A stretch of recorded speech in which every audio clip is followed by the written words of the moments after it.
Good morning everyone. আজকে সকালটা শুরু হলো মাম্মাকে তোলা দিয়ে।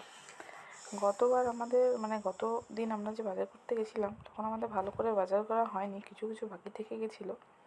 তো আজকে আমরা চলে যাচ্ছি আসানসোলে মাম্মার কিছু গরমের জিনিস কেনার জন্য।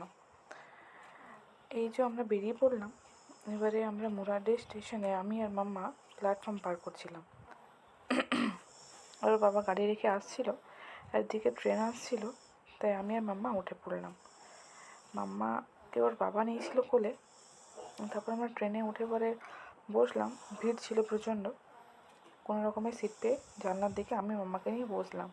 আর এই যে আমি আর মাম্মা, ও চুপচাপই বসেছিল ট্রেনে। তারপরে নেমে পরে ওর বাবা ওকে কোলে নিল, আর কোলে নিয়ে পরে হাঁটছিল। আর এদিকে আমরা গেছিলাম মাম্মার আধার কার্ডটা ঠিক করাতে। মাম্মার এখনও আধার কার্ড হয়নি, তাই আধার কার্ড করাতে মাম্মার। আর প্রচণ্ড ভিড় ছিল, আর ভেতরের অবস্থা তোমরা দেখতেই পাচ্ছ। তারপর এক কোণে বসে আমি আর মাম্মা হাই হাই করে ফটো তুলছিলাম। আর এদিকে ওর বাবা মাম্মার আধার কার্ডটা ঠিক করাচ্ছিল, মানে সিগনেচার যেসব থাকে ফর্মালিটি। তারপর একটা হোটেলে গেলাম, সেখানে মাম্মাকে খাওয়ালাম। আর ওইদিকে ওর বাবা প্লেট মুছছে। ওর বাবা খুব হাইজিন মেনটেন করে, তাই এরম প্লেটে খায় না। ওর বাবা সবসময় প্লেটগুলো মুছে পরেই খায়। তারপরে এদিকে আমাদের খাবার চলে এলো, আর মাম্মারও খাবার খাওয়া হয়ে গেছিলো।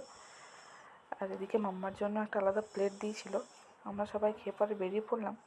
আর মাম্মার জন্য জ্যাকেট কিনছিলাম মলে, কিন্তু ও জিদ ধরেছিল ও আলাদা একটা জ্যাকেট নেবে। ওর পছন্দ মতোই আমরা জ্যাকেট নিলাম। আর এদিকে ট্রেনে চেপে বসেও পড়েছি আমরা।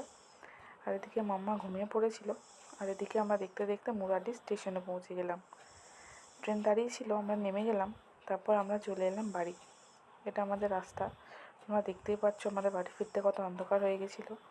আর আজকে আমরা নিয়ে এসেছিলাম সীতাভোগ, সেটারই ফটো। আর তারপরে ওর বাবাকে আমি খাবার দিয়ে দিলাম। Good night everyone, by.